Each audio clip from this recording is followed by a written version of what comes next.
Dadaanan natin ng 10 sa pinaka-reliable na sakyan sa ating bansa. Well, hindi sa lahat ng pagkakataon. Wala naman sigurong kotse na hindi nasisira. Ililista lang natin dito yung mga sakyan na ayon sa surveys at research namin ay masisigurado mong matibay at tatagal ng mahabang panahon. Yung mga sakyan na hindi ka masyadong bibigyan ng sakit ng ulo. Umpisahan natin yan sa number 10, Toyota Wigo. Pasok sa ating listahan na yung Toyota Wigo, isang hatchback na inilabas ng Toyota Motor Philippines noong 2013 na tamang-tama para sa mga nagsisimula pa lamang magmaneho ng sasakyan dahil sa affordable na presyo at magandang specs ito.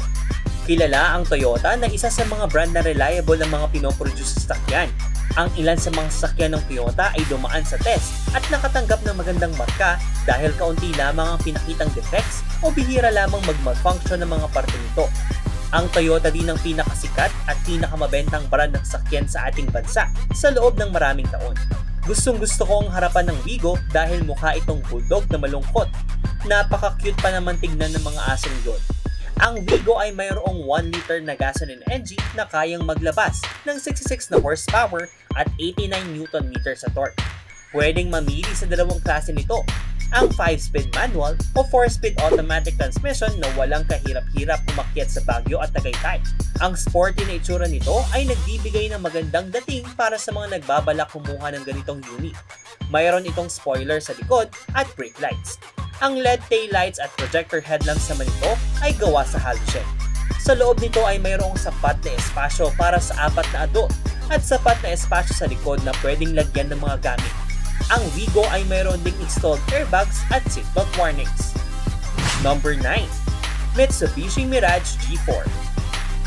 Ang Mitsubishi Mirage G4 ay isang subcompact sedan segment mula sa Japanese brand na Mitsubishi. Ginawa ang unit na ito para sa mga pamilyang Pilipino na naghahanap ng sedan na may mababang presyo at magandang takbo. Inilabas ito noong 2013 sa Mitsubishi Santa Rosa Plant Philippines na mayroong dalawang body type, sedan at isang hatchback. Sa opinyon ko, wala masyadong espesyal sa design ng Mirage. Di gaya ng Honda at Toyota na may distinct design, parang normal na daily driver lang ang kotse na to. Ang makina ng Mirage G4 ay may 1.2 liter, incline 3 DOHC engine na kayang maglabas ng 77 horsepower at 100 Nm sa torque. Mayroon din itong 5-speed manual transmission. Ang 5-seater na sakyang ito ay mayroong maluwag na espasyo at komportableng interior. Ang overall performance din ito ay maganda dahil madali itong kontrolin at pag-aralan. Mababa ang presyo ng sa pagre-repair nito dahil halos lahat ng parts naman ay nagkalat na sa mga auto supplies. August ng 2021 ay binago ng Mitsubishi ang exterior nito. Binigyan ito ng sharper look sa dynamic shield design. Binigyan din nila ng bagong fender, bumper, hood, headlights at taillights na siyang nagbigay ng mas maangas na itsura sa sasakyan. Number 8. Kia Picanto. Ang Picanto ay mula sa Korean brand na Kia na kilala sa pagpoproduce ng mga city cars simula pa noong 2004. Ang pangalang Picanto ay mula sa Spanish word na picante na nangangahulugang spicy o hot. Nang i-release sa Pilipinas noong 2017 ang unit na ito, ay mayroon itong 4 na variants at 6 na color options. Ang Picanto ay mayroong 1 liter, inline 3 gasoline engine na kayang maglabas ng 66 horsepower at 95 Nm sa torque na may kasamang 5-speed manual o 4-speed automatic gearbox. Gaano ka-reliable ang sasakyang ito? Sa unang taon pa lamang nang na-release ito ay umabot lamang sa 11% ang nagreklamo tungkol sa performance ng sasakyan. Isa ito sa pinakamababang report mula sa kahit anong model. Sumailalim din ito sa crash test at maganda ang naging resulta nito dahil mayroon lamang itong moderate crease sa seryosong injury. Ang 3rd generation model ng Picanto ay mayroong youthful at energetic na exterior. Ang kilalang Tiger nose grill nito ay naka-extend na hanggang sa headlights na siyang nagbibigay ng mas sporty na itsura at mas aggressive na disenyo. Number 7. Honda City. Sunod sa ating listahan na yung Honda City mula sa Japanese brand na Honda. Ito ay mayroong mas sleek na exterior design at updated cabin features na sumusunod sa itsura ng Honda Civic. Mula sa itsura at upgrade nito, ay kayang-kaya nitong makipagsabayan sa ibang subcompact na sedan na kakompetensya nito sa merkado. Mayroon ding 4 na variant ang unit na ito, ang RS CVT, VCVT, SCVT at SMT.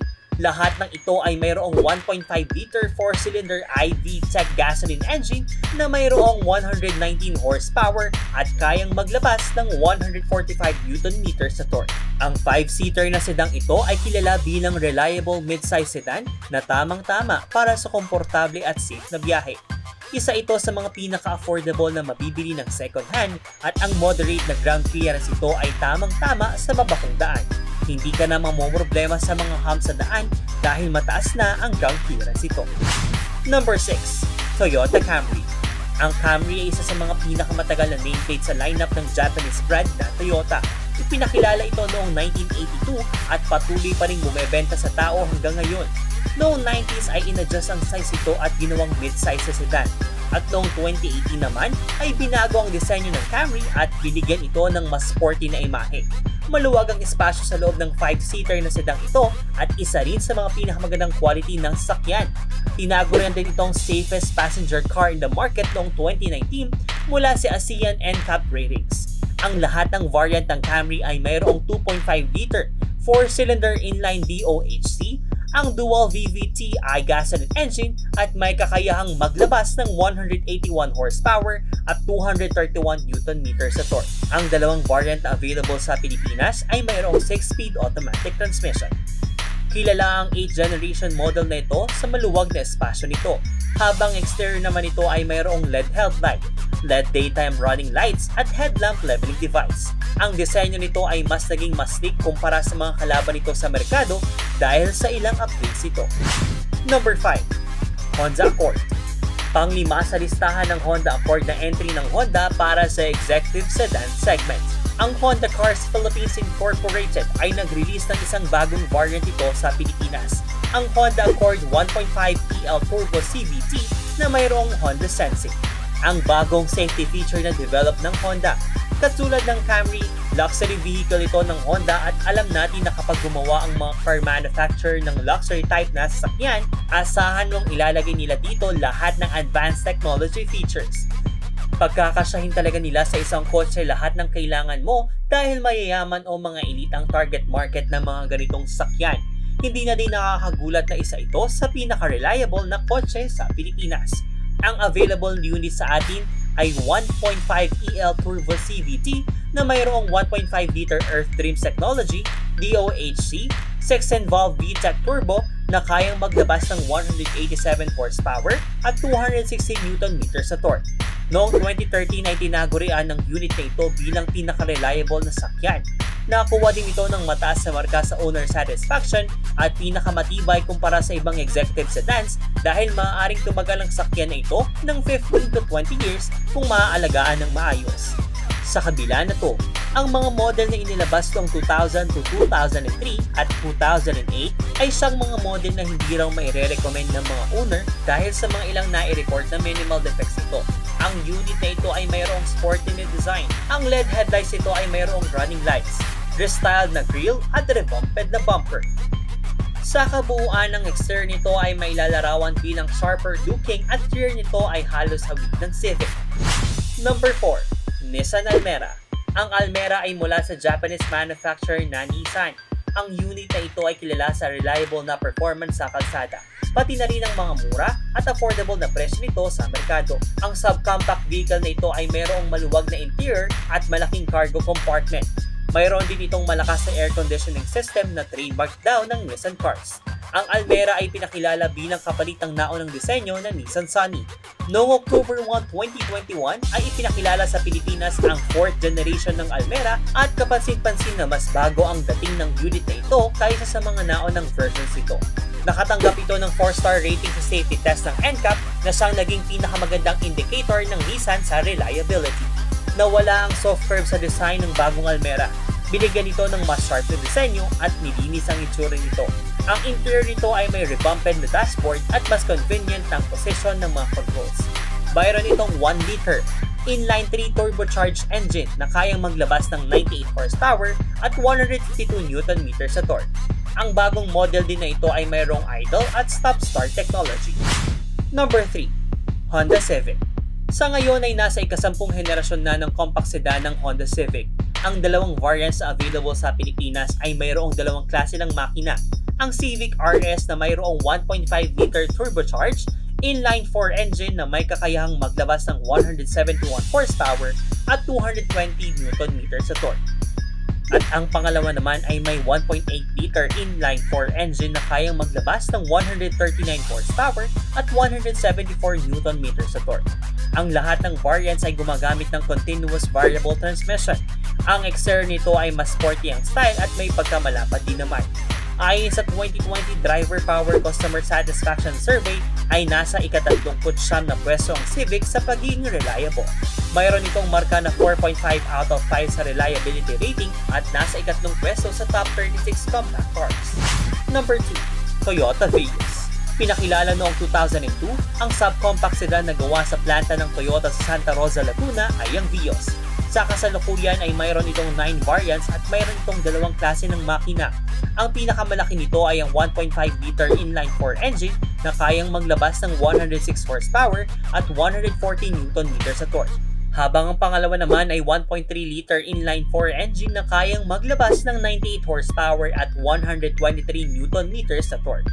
Mayroon din itong dalawang klase ng transmissions, ang CVT at 5-speed transmission. Mula nang inilabas ito noong 2003 ay naging sikat ang sakyan na ito sa quality, durability at reliability. Kapag nagkwentuhan talaga ang mga may hilig sa kotse sa kung anong kotse ang pinaka-reliable, hindi nawawala ang Toyota Vios sa topic nila. Alam din ng mga mekaniko na nagkalat ang mga parts ito sa buong Pilipinas. Comment mo naman below kung ano ang pinaka-reliable na kotse para sa iyo. Makakatulong ang comment mo para malaman kung saan natin dadalhin ang car contents natin sa future. Ngayon, balik tayo sa Vios. Ang exterior ng 5-seater na Vios ay halos wala masyadong pinagkaiba mula sa mga naunang versions ito. Ang harap nito ay halos kahawig ng Corolla, Altis at Camry. At ang interior naman ito ay mayroong dashboard na gawa sa matigas na plastic na may kasamang silver accents kung kaya't masasabing mas kalbado ang datingan ng sedan na ito. At number 1, Lexus GS. Ang huli sa ating listahan at ang pinaka-reliable na sakyan sa bansa ay ang Lexus GS. Inilabas ang executive sedan na ito para sa mga elite customers na naghahanap ng magandang performance, komportable at may sandamakmak na safety features sa sasakyan. Sa inilabas na reliability survey ay nakascore lang naman ng 81 out of 100 ang Lexus. Ang ibig sabihin, sa lahat ng may-ari ng Lexus sa buong mundo, 81% dito ang nagpatunay na matibay at maaasahan ng sasakyan.